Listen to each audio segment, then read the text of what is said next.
Hello everyone, knowledge park institute के YouTube channel में आपका स्वागत है। आज की ये वीडियो इम्पोर्टेंट होने वाली है क्लास 12 के स्टूडेंट्स के लिए, क्योंकि आज की इस वीडियो में हम डिस्कस करने वाले हैं क्लास 12 की केमिस्ट्री की कुछ इम्पोर्टेंट केमिकल रिएक्शन को। 12th बोर्ड एग्ज़ाम में काफ़ी तरह की केमिकल रिएक्शन आती है, कन्वर्जन आता है, शॉर्ट नोट में टिप्पणियाँ लिखने के लिए आ जाती है केमिकल रिएक्शन पर। तो हम यहाँ पर इस वीडियो में हम डिस्कस करने वाले हैं कुछ इम्पोर्टेंट केमिकल रिएक्शन को जो अधिकतर बोर्ड्स एग्ज़ाम में आती है। तो वीडियो को लास्ट तक देखें। इस वीडियो में आपको सभी केमिकल रिएक्शन हम यहाँ पर डिस्कस करेंगे जो आपके एग्ज़ाम में आ सकती है। चलिए वीडियो को शुरू करते हैं।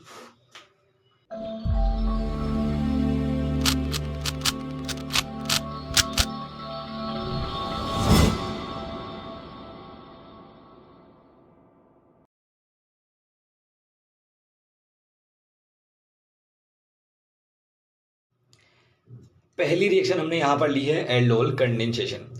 एल्डोल कंडेंसेशन ऐसे एल्डिहाइड या कीटोन के द्वारा दी जाती है जिनमें अल्फा हाइड्रोजन प्रेजेंट होता है। अल्फा हाइड्रोजन का मतलब है कि जो क्रियात्मक समूह होगा उस क्रियात्मक समूह से अगले कार्बन पर हाइड्रोजन प्रेजेंट हो।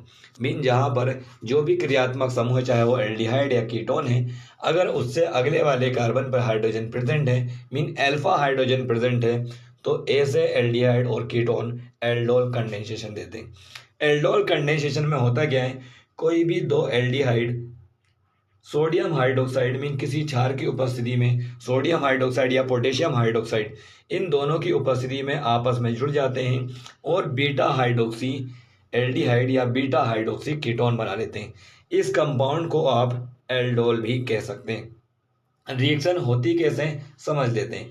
यहाँ पर हमने ये एथेनॉल ले लिया जिसमें अल्फा हाइड्रोजन प्रेजेंट है, यहाँ पर ये दूसरा एथेनॉल का मॉलिक्यूल लिया, तो इसका जो अल्फा हाइड्रोजन ये प्रेजेंट होगा ये यहाँ से इस पर जाकर कंबाइन हो जाएगा O के साथ में, तो ये कंपाउंड बन जाएगा CH3 CHOH CH2 CHO, mean beta hydroxy aldehyde यहाँ पर बन जाएगा। बीटा हाइड्रोक्सी इसलिए कहा जा रहा है क्योंकि ये क्रियात्मक समूह है, इससे अगला वाला अल्फा कार्बन है और उससे अगला वाला जो होगा वो बीटा कार्बन होगा। तो यहाँ पर बीटा हाइड्रोक्सी एल्डिहाइड या बीटा हाइड्रोक्सी कीटोन बन जाता है जब भी कोई अल्फा हाइड्रोजन वाला एल्डिहाइड या कीटोन सोडियम हाइड्रोक्साइड की उपस्थिति में अभिक्रिया करता है। तो यहाँ पर एल्डिहाइड की हमने अभिक्रिया दिखाई है। इसके बाद आगे देखते हैं, तो आगे यहाँ पर कीटोन की हमने रिएक्शन यहाँ पर दिखा रखी है। यहाँ पर हमने कीटोन ले लिया प्रोपेनोन और यहाँ पर हमने ये दूसरा कीटोन ले लिया। यहाँ पर क्रियात्मक समूह ये प्रेजेंट है, इससे पास में अल्फा हाइड्रोजन प्रेजेंट है, तो ये अल्फा हाइड्रोजन क्या होगा, ये ऑक्सीजन से जाके जुड़ जाना है। जैसे वहाँ पर जुड़ रहा था ऐसे यहाँ पर जुड़ेगा, तो ये कंपाउंड कुछ इस तरीके से बन जाएगा, ये बीटा हाइड्रोक्सी कीटोन बना लेगा। इसको भी आप एल्डोल कहते हैं। ये जो प्रोडक्ट बनता है उसको एल्डोल कहा जाता है, इसलिए रिएक्शन को आप एल्डोल कंडेंसेशन कह सकते हैं।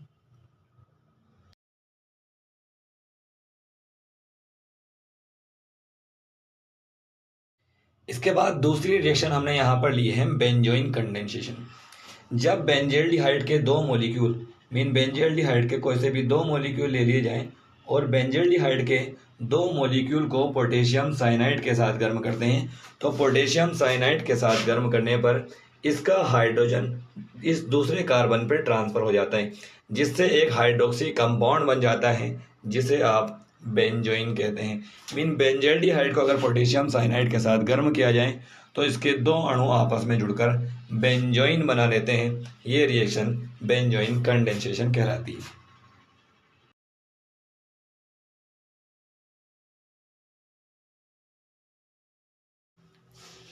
इसके बाद तीसरी रिएक्शन हमने यहाँ पर ली है केनी-जारो रिएक्शन। केनी-जारो रिएक्शन ऐसे एल्डिहाइड के द्वारा दी जाएगी जहां पर अल्फा हाइड्रोजन प्रेजेंट नहीं होता। हमने इससे पहले एल्डोल पढ़ी थी फर्स्ट इक्वेशन, जहां पर हमने बताया था कि जहां पर अल्फा हाइड्रोजन प्रेजेंट होगा तो वे एल्डोल कंडेंसेशन देते हैं। लेकिन यहाँ पर ऐसे एल्डिहाइड जो जिसमें अल्फा हाइड्रोजन प्रेजेंट नहीं होता, जब उनको सोडियम हाइड्रोक्साइड के साथ गर्म करते हैं तो एक मॉलिक्यूल का तो ऑक्सीडेशन हो जाना है और दूसरे का रिडक्शन हो जाता है। मीन जब भी ऐसे एल्डिहाइड जिसमें अल्फा हाइड्रोजन प्रेजेंट नहीं है, जैसे कि हमारे पास ये मेथेनॉल हमने ले लिया है, या फिर बेंजल्डिहाइड हम यहाँ पे ले सकते हैं। जब भी आप इनको सोडियम हाइड्रोक्साइड की उपस्थिति में गर्म करते हैं तो उससे एक का तो अल्कोहल में बदल जाता है और दूसरा उतने ही कार्बन वाला सोडियम का कोई कार्बोक्सिलिक लवण बना लेता है। जैसे हम यहाँ पर मेथेनॉल की बात करें, जब भी मेथेनॉल जिसमें अल्फा हाइड्रोजन प्रेजेंट ही नहीं है, यहाँ पर सोडियम हाइड्रोक्साइड के साथ आप इसे गर्म करेंगे तो मेथेनॉल बन जाता है और साथ साथ सोडियम मेथेनोइड यहाँ पर बन जाएगा। इसी तरीके से बेंजल्डिहाइड, तो बेंजल्डिहाइड में भी यहाँ पर अल्फा हाइड्रोजन प्रेजेंट नहीं होता। जब इसके दो अणुओं को साथ में गर्म किया जाता है सोडियम हाइड्रोक्साइड की उपस्थिति में, तो इसमें भी सोडियम सॉल्ट इसका बन जाएगा, मीन सोडियम बेंजोइड बन जाएगा, और दूसरा बन जाता है बेंजिल अल्कोहल। तो जब भी किसी एल्डिहाइड जिसमें अल्फा हाइड्रोजन नहीं होता उसको सोडियम हाइड्रोक्साइड की उपस्थिति में गर्म करते हैं तो एक अल्कोहल तथा दूसरा कार्बोक्सिलिक लवण प्राप्त होता है। इस रिएक्शन को आप केनिजारो रिएक्शन कह सकते हैं।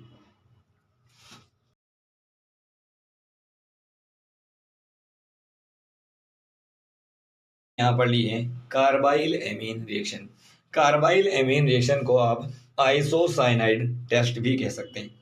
मीन जब भी किसी एलिफेटिक या एरोमेटिक प्राइमरी एमीन को आप लें, प्राइमरी एमीन की आप क्लोरोफॉर्म और पोटेशियम हाइड्रोक्साइड से रिएक्शन कराएं तो एल्काइल आइसोसाइनाइड कंपाउंड बन जाता है। मीन NC ग्रुप वहां पर जाके जुड़ जाता है, जो NH2 ग्रुप होता है वो NC ग्रुप में आइसोसाइनाइड ग्रुप में बदल जाता है, जिसकी काफ़ी ऑफेंसिव, काफ़ी बैड सी स्मेल आती है और ये आइसोसाइनाइड कंपाउंड बनता है यहाँ पर, इसलिए आप इसे आइसोसाइनाइड टेस्ट भी कह सकते हैं।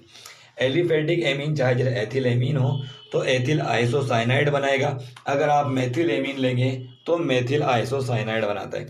इसी तरीके से अगर आप एनिलीन आप लें तो एनिलीन से फेनिल आइसोसाइनाइड बन जाता है।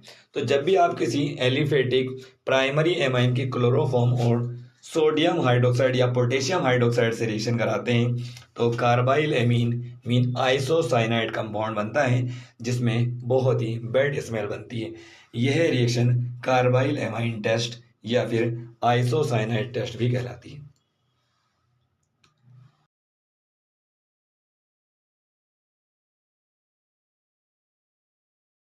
इसके बाद नेक्स्ट रिएक्शन आती है क्लीमेंशन रिडक्शन।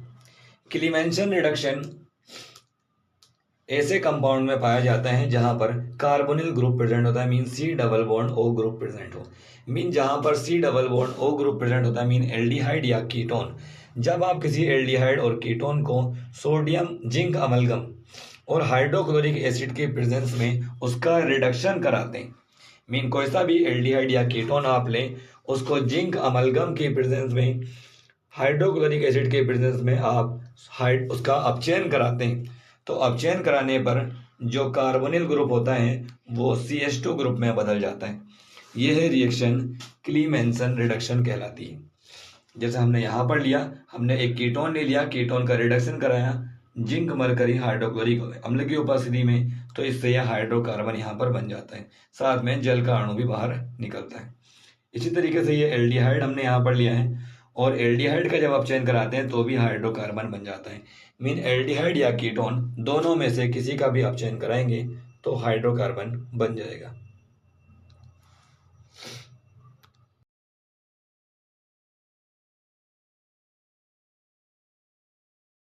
रिएक्शन मीन हिंदी में इसको युग्मन अभिक्रिया भी कह सकते हैं। जब आप किसी benzene diazonium chloride, mean benzene diazonium का आपको सॉल्ट ले, चाहे क्लोराइड हो ब्रोमाइड हो, जब आप किसी बेंजीन डाई एजोनियम क्लोराइड की एनिलीन से रिएक्शन कराते हैं तो इसकी दोनों की रिंग आपस में जुड़ जाती है और ये para amino azo benzene compound बनता है। इस रिएक्शन को आप कपलिंग रिएक्शन कह सकते हैं। मीन जब भी बेंजीन डाई एजोनियम क्लोराइड को एनिलीन के साथ गर्म करते हैं तो यहाँ से जो हाइड्रोजन होता है वो इस क्लोरीन के साथ में अलग हो जाता है, HCl बना लेता है और ये इस तरीके से जुड़ जाता है। मीन एक कंपाउंड बन जाता है जिसको पैरा एमिनो एजो बेंजीन कहते हैं। इसको एजो डाई भी कहा जाता है, ये ऑरेंज रेड कलर की डाई होती है और रिएक्शन कहलाती है कपलिंग रिएक्शन।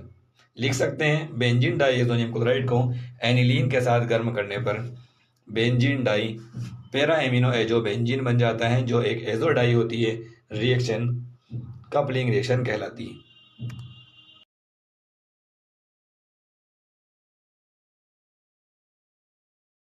आती है एस्टरिफिकेशन। एस्टरिफिकेशन में जब भी किसी कार्बोक्सिलिक एसिड को, कोई सा भी कार्बोक्सिलिक एसिड आप लें और कार्बोक्सिलिक एसिड को एथेनॉल के साथ में हीट करें तो उससे एस्टर का फॉर्मेशन हो जाता है। रिएक्शन कहलाती है एस्टरिफिकेशन।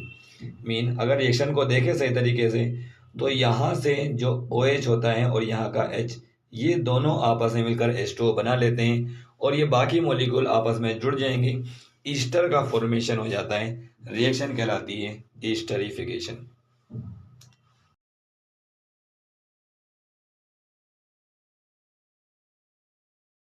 नेक्स्ट रिएक्शन हमने यहाँ पर ली है इटार्ड रिएक्शन। इटार्ड रिएक्शन में जब आप किसी टोलुइन को क्रोमिल क्लोराइड के साथ में गर्म करते हैं तो पहले एक ब्राउन कलर का कॉम्प्लेक्स बन जाता है, जो बाद में जल अपघटित करने पर बेंजल्डिहाइड बनाता है। यह रिएक्शन इटार्ड रिएक्शन कहलाती है। मीन टोलुइन रिएक्शन को आप इस तरीके से ही लिख सकते हैं, जब टोलुइन को क्रोमिल क्लोराइड के साथ रिएक्शन करा के जल अपघटित कराते हैं तो बेंजल्डिहाइड प्राप्त होता है। यह अभिक्रिया इटार्ड रिएक्शन मीन इटार्ड अभिक्रिया कहलाती है।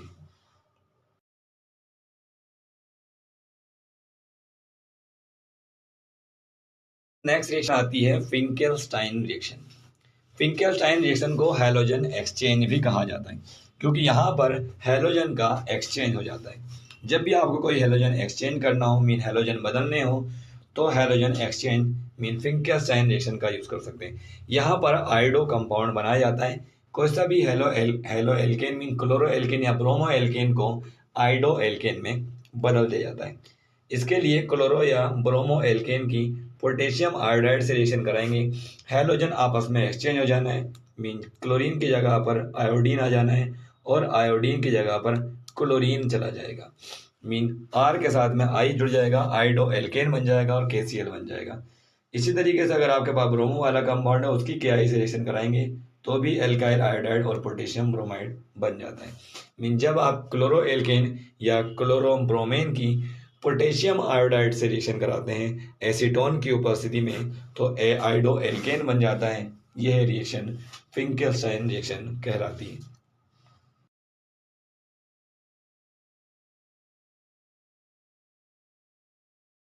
नेक्स्ट रिएक्शन हमने यहाँ पर ली है फिटिंग रिएक्शन। फिटिंग रिएक्शन जब आप कोई हेलो एरेंस आप लें, जब किसी हेलो एरेंस को सोडियम धातु की उपस्थिति में, सोडियम धातु के साथ शुष्क ईथर की उपस्थिति में आप गर्म करते हैं तो जो सोडियम होता है वो दोनों क्लोरीन के मॉलिक्यूल को अपने साथ जोड़कर NaCl बना लेता है और ये दोनों रिंग एक दूसरे के साथ में जुड़ जाती है, डाईफिनाइल बन जाता है। ये कंपाउंड रिएक्शन कहलाती है फिटिग रिएक्शन।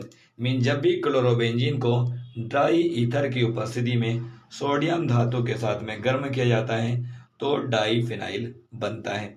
यह रिएक्शन फिटिग रिएक्शन कहलाती है।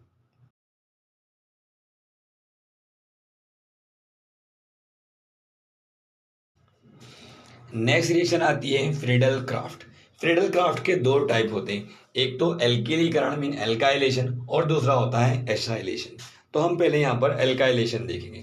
जब भी आप किसी एरोमेटिक कंपाउंड को, कोई सा भी एरोमेटिक कंपाउंड हो, उसकी एल्काइल हैलाइड से रिएक्शन कराएं एल्यूमिनियम क्लोराइड की प्रेजेंस में, तो जो एल्काइल ग्रुप होता है वो जाकर रिंग से अटैच हो जाता है।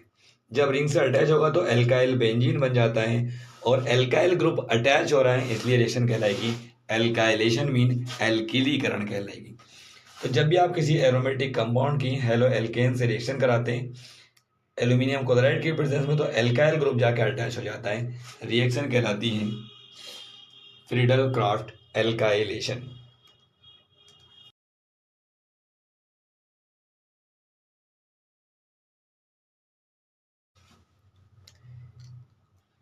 इसके बाद आता है फ्रीडल क्राफ्ट का दूसरा पार्ट एसाइलेशन। एसाइलेशन में क्या होता है, आप किसी एरोमेटिक कंपाउंड को acyl chloride mean acid chloride के साथ आप अभिकृत कराते हैं और ये रिएक्शन भी एल्यूमिनियम क्लोराइड की प्रेजेंस में ही होती है। मीन जब आप किसी एरोमेटिक कंपाउंड को एल्यूमिनियम क्लोराइड की प्रेजेंस में एसिड क्लोराइड से रिएक्शन कराते हैं, तो एसिड क्लोराइड से रिएक्शन कराने पर ये RCO वाला पार्ट जो है ये रिंग के साथ जाकर अटैच हो जाता है और एल्काइल एराइल कीटोन यहाँ पर बन जाता है। ये रिएक्शन कहलाती है acylation, mean Friedel Crafts acylation इसको कहा जाता है।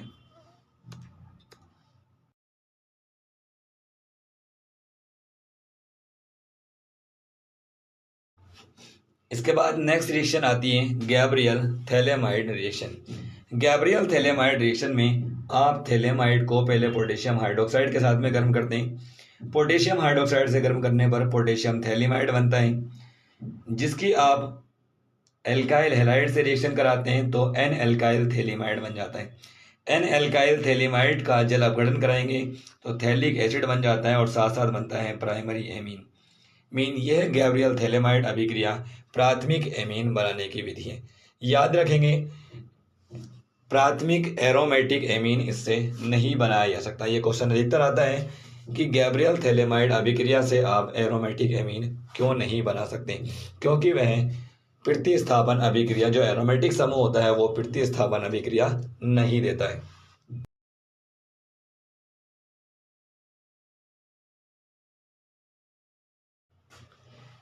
इसके बाद नेक्स्ट इंपॉर्टेंट रिएक्शन आने वाली है हैलोफॉर्म रिएक्शन। यह रिएक्शन काफ़ी इंपॉर्टेंट होने वाली है, क्योंकि अधिकतर डिस्टिंगाइजिंग टेस्ट मीन जो विभेद परीक्षण होते हैं वो इसी के आधार पे दिए जाते हैं। यह अभिक्रिया अल्कोहल के द्वारा भी दी जाएगी, कीटोन के द्वारा भी और एल्डिहाइड के द्वारा भी दी जाती है। लेकिन स्पेसिफिकेशन है, मीन कुछ मुख्य बिंदु यहाँ पर है। जैसे अल्कोहल कौन से वाले दे सकते हैं, सभी अल्कोहल नहीं देंगे, केवल कुछ अल्कोहल दे सकते हैं। जैसे ऐसे अल्कोहल जहाँ पर CH3CHOH समूह होगा, मीन जहाँ पर CH3CHOH समूह होता है वे हैलोफॉर्म अभिक्रिया दे सकते हैं। या ऐसे एल्डिहाइड और कीटोन जहाँ पर CH3CO समूह होता है, जहाँ पर CH3CO समूह उपस्थित होगा वे ही हैलोफॉर्म अभिक्रिया देते हैं। तो जब भी आप किसी अल्कोहल, एल्डिहाइड या कीटोन की किसी हैलोजन से अभिक्रिया कराते हैं, अगर आप आयोडीन लेते हैं तो आयोडोफॉर्म बन जाता है, क्लोरीन लेते हैं तो क्लोरोफॉर्म बनेगा और ब्रोमीन लेंगे तो ब्रोमोफॉर्म बन जाएगा। मीन अल्कोहल, एल्डिहाइड और कीटोन तीनों ही ये अभिक्रिया दे देते हैं और बनने वाला कंपाउंड हमारा हैलोफॉर्म होता है, इसलिए अभिक्रिया को हैलोफॉर्म अभिक्रिया कह सकते हैं। लिखा जा सकता है ऐसे अल्कोहल जिसमें CH3CHOH समूह हो या ऐसे एल्डिहाइड और कीटोन जिसमें CH3CO समूह होता है, जब आप उसकी किसी हैलोजन और सोडियम हाइड्रोक्साइड से अभिक्रिया कराते हैं तो हैलोफॉर्म बनता है। यह अभिक्रिया हैलोफॉर्म अभिक्रिया कहलाती है। तो हैलोफॉर्म अभिक्रिया के द्वारा विभेद भी आ सकता है। ऐसे अल्कोहल जहाँ पर CH3CHOH समूह होगा वे हैलोफॉर्म परीक्षण देंगे, जहां पर नहीं होगा तो वे हैलोफॉर्म परीक्षण नहीं देंगे। ऐसे एल्डिहाइड और कीटोन में भी जहां पर CH3CO होगा वे हैलोफॉर्म परीक्षण देंगे और जहां पर CH3CO नहीं होगा वे हैलोफॉर्म परीक्षण नहीं देते।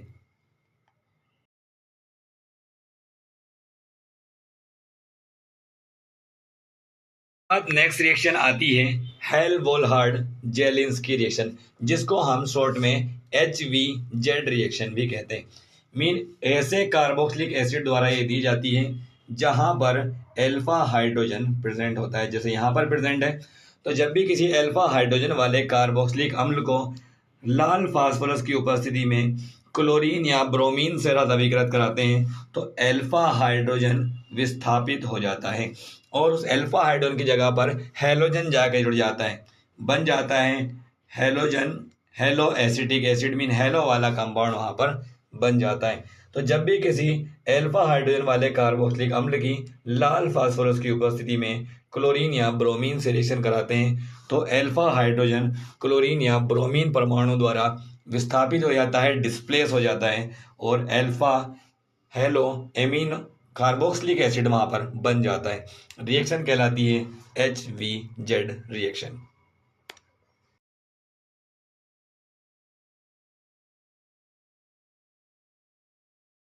इसके बाद नेक्स्ट रिएक्शन आती है हॉफमैन ब्रोमोएमाइड रिएक्शन।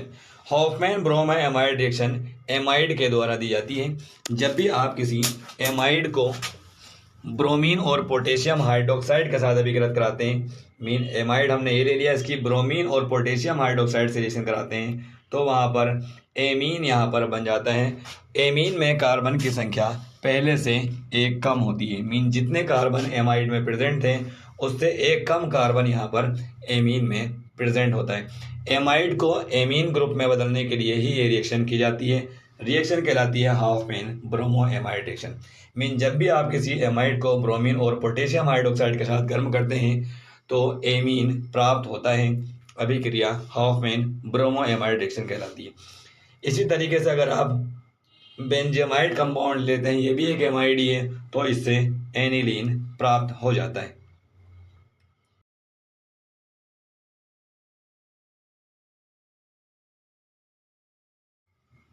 इसके बाद नेक्स्ट रिएक्शन आती है हुन्स-डीकर रिएक्शन। हुन्स-डीकर रिएक्शन में कार्बोक्सिलिक एसिड के सिल्वर सॉल्ट को, मीन्स सिल्वर लवण को आप ब्रोमीन के साथ में गर्म कराते हैं कार्बन टेट्राक्लोराइड के विलयन में, जिससे आपको ब्रोमो एल्केन यहाँ पर प्राप्त हो जाता है। अगर आप एरोमेटिक कंपाउंड लेंगे तो ब्रोमो एरेन यहाँ पर प्राप्त हो जाता है। मीन जैसा हमने यहाँ पर लिया, ये हमारे पास कार्बोक्सिलिक लवण है सिल्वर का, इसकी ब्रोमीन से यहाँ पर रिएक्शन कराई तो Ag जो होगा वो तो Br के साथ में कंबाइन हो जाना है, CO2 अलग निकल जाएगी और एक Br जो होगा वो R के साथ में जाके जुड़ जाना है। तो हेलो एल्केन बनाने की ये विधि है। एग्जाम्पल से यहाँ पर समझ सकते हैं। जब हमने यहाँ पर एग्जाम्पल हमने ये सिल्वर प्रोपियोनेट को ले लिया। सिल्वर प्रोपियोनेट की जब रिएक्शन हमने यहाँ पे कराई तो एक Ag तो Br के साथ में कंबाइन हो जाएगा, CO2 अलग हो जाएगा, बाकी ये CH3 CH2 के साथ में एक Br जुड़ जाना है जो कि हेलो एल्केन यहाँ पर बना लेगा। इस रिएक्शन में भी एक कार्बन कम हो जाता है। इसी तरीके से एरोमेटिक का एग्जाम्पल भी हमने यहाँ पर नीचे दिखाया है।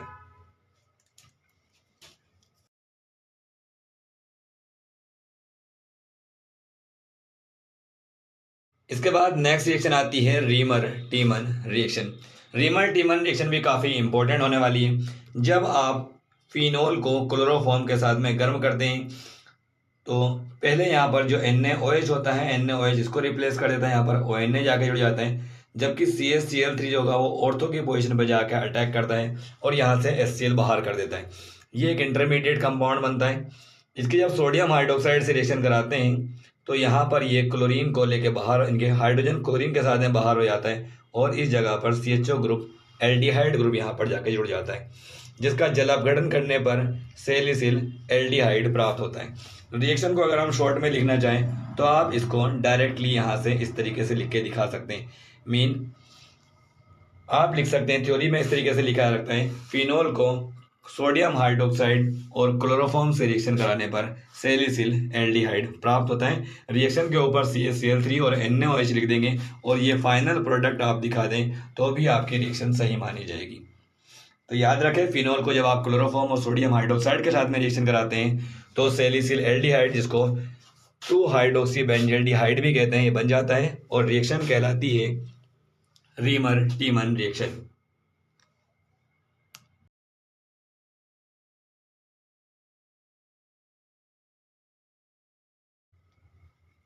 इसके बाद नेक्स्ट रिएक्शन आती है रोजेनमुंड रिडक्शन। रोजेनमुंड रिडक्शन में आप किसी भी एसिड क्लोराइड को पैलेडियम बेरियम सल्फेट की उपस्थिति में उबलती हुई जाइलिन में जब आप उसका रिडक्शन कराते हैं तो उबलती हुई जाइलिन में उसका रिडक्शन कराने पर एल्डिहाइड प्राप्त हो जाता है। रिएक्शन कहलाती है रोजेनमुंड अपचयन, मीन रोजेनमुंड रिडक्शन रिएक्शन को कहा जाता है। मीन जब भी आप किसी एसिड क्लोराइड की पैलेडियम और बेरियम सल्फेट की उपस्थिति में उबलती हुई जाइलिन में उसका अपचयन कराते हैं तो अपचयन कराने पर एल्डिहाइड यहाँ पर प्राप्त हो जाता है। जैसे एग्जांपल अगर हम यहाँ पे देखा, हमने यहाँ पर एसिटिल क्लोराइड लिया है, जब आप इसका अपचयन कराएंगे तो इसका एक HCl के साथ में कंबाइन हो जाएगा, HCl बना लेगा और दूसरा H वो इस O के साथ में कंबाइन हो जाएगा और CHO बना लेगा। मीन एल्डिहाइड का यहाँ पर फॉर्मेशन हो जाता है।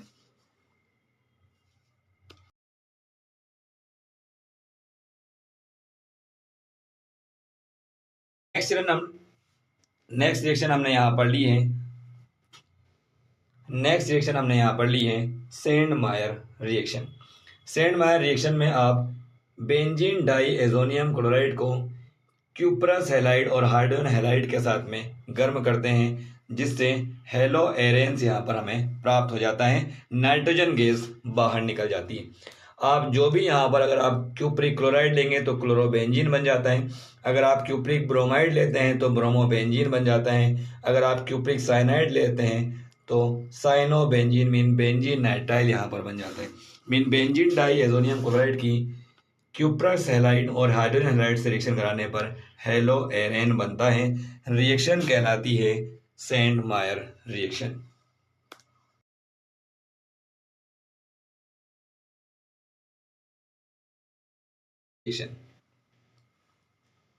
स्टीफन रिएक्शन में आप एल्काइल साइनाइड को, एल्काइल या फिर एराइल साइनाइड हो, उसको SnHCl की उपस्थिति मीन स्टेनिक क्लोराइड और हाइड्रोक्लोरिक एसिड के प्रेजेंस में उसका अपचयन कराते हैं।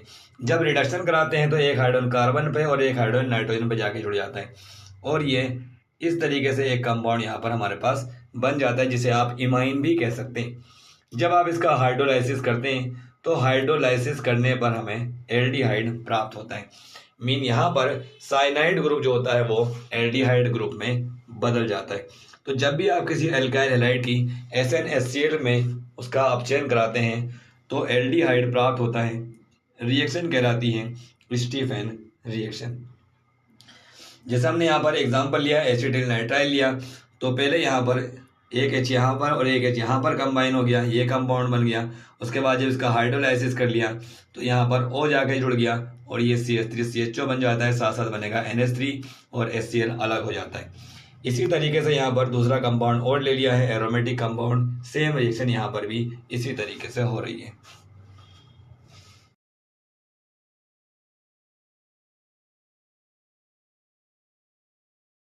इसके बाद नेक्स्ट रिएक्शन आती है विलियमसन सिंथेसिस।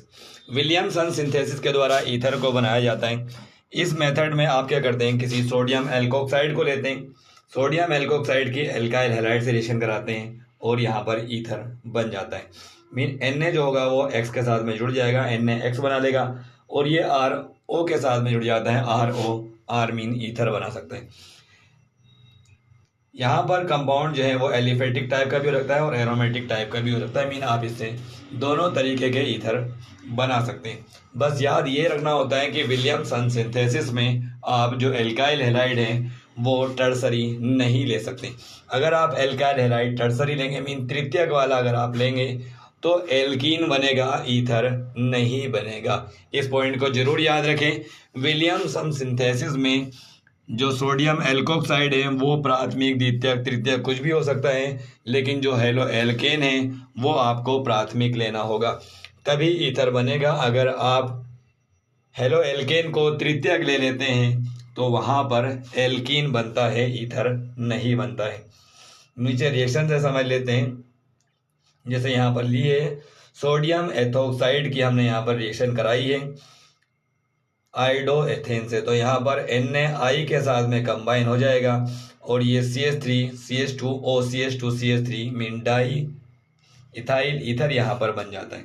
इसी तरीके से हम यहाँ पर एक दूसरी रिएक्शन और नीचे यहाँ पर देख रहे हैं, तो यहाँ पर भी ये सोडियम का हमने एल्कोक्साइड ले लिया, प्रोपेनॉक्साइड हमने यहाँ पर लिया है, तो ये Na इस I के साथ में कंबाइन हो जाएगा और ये बाकी पार्ट C2H5 यहीं पर आकर जुड़ जाएगा जहाँ पर Na था। यहाँ पर भी ईथर बन सकता है।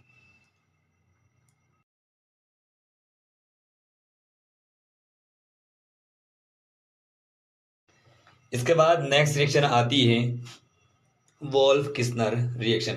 वोल्फ किस्नर रिएक्शन में भी यहाँ पर एल्डिहाइड एल्केन में कन्वर्ट हो जाता है, मीन एल्केन में परिवर्तित हो जाता है। जब आप एल्डिहाइड की या कीटोन की हाइड्रोजन से रिएक्शन कराते हैं तो हाइड्रोजन से रिएक्शन कराने पर पहले हाइड्रोजन बन जाता है, मीन ये H2O बाहर हो जाता है और ये कंपाउंड हाइड्रोजन बना लेगा। सेम एल्डिहाइड में भी, कीटोन में भी ऐसा ही होगा, हाइड्रोजन यहाँ पर बन जाता है। जब आप उसका हाइड्रोलाइसिस करते हैं दोनों का, तो हाइड्रोलाइसिस करने पर वो एल्केन में बदल जाता है। जितने कार्बन वाला एल्डिहाइड होता है उतने कार्बन वाला ही एल्केन बनता है। याद रखें, जब भी किसी एल्डिहाइड या कीटोन की हाइड्रोजन से रिएक्शन कराते हैं तो पहले हाइड्रोजन बनता है, जिसका जल अपघटन करने पर एल्केन प्राप्त होता है। रिएक्शन कहलाती है Wolff Kishner reaction.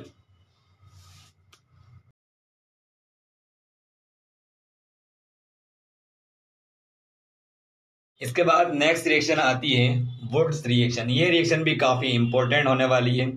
Wurtz reaction में आप किसी हेलो एल्केन की सोडियम से रिएक्शन कराते हैं ड्राई ईथर की उपस्थिति में। मीन जब भी किसी हेलो एल्केन की ड्राई मीन शुष्क ईथर की उपस्थिति में सोडियम से रिएक्शन कराते हैं तो ये सोडियम के साथ दोनों हेलोजन जो परमाणु होते हैं ये जुड़ जाते हैं और दोनों एल्काइल ग्रुप आपस में जुड़ जाएंगे।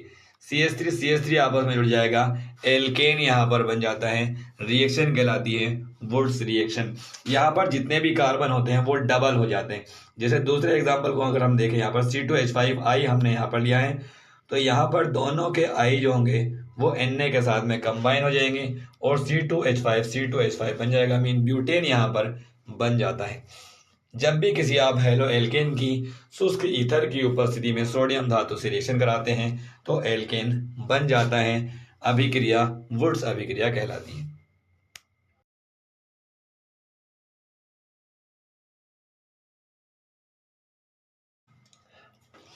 इसके बाद नेक्स्ट रिएक्शन ली है हमने यहाँ पर वुड्स फिटिक रिएक्शन, जो कि मिक्सचर है वुड्स रिएक्शन और फिटिक रिएक्शन का। फिटिक रिएक्शन में हमने हेलो एरेंस को सोडियम के साथ में रिएक्ट कराया था, जबकि वुड्स में हमने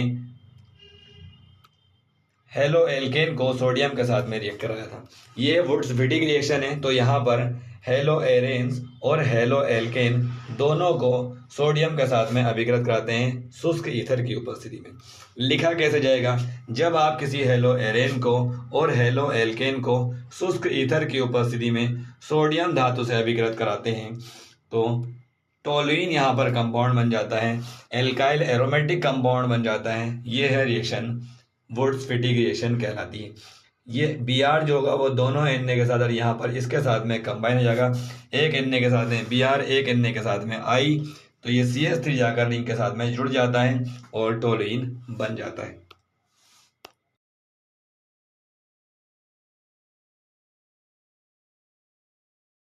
लास्ट रिएक्शन हमने यहाँ पर ली है कोल्बे रिएक्शन।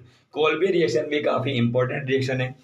जब आप सोडियम फिनोक्साइड को कार्बन डाइऑक्साइड से अभिकृत कराते हैं तो पहले सोडियम सैलिसिलेट बन जाता है।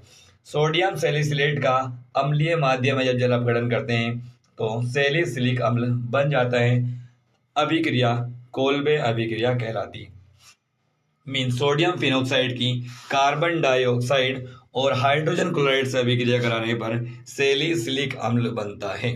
अभिक्रिया कोल्बे अभिक्रिया कहलाती है। अगर आपको ये वीडियो अच्छी लगी है तो वीडियो को लाइक करें, चैनल को सब्सक्राइब करें और अपने फ्रेंड्स के साथ में वीडियो को शेयर भी करें।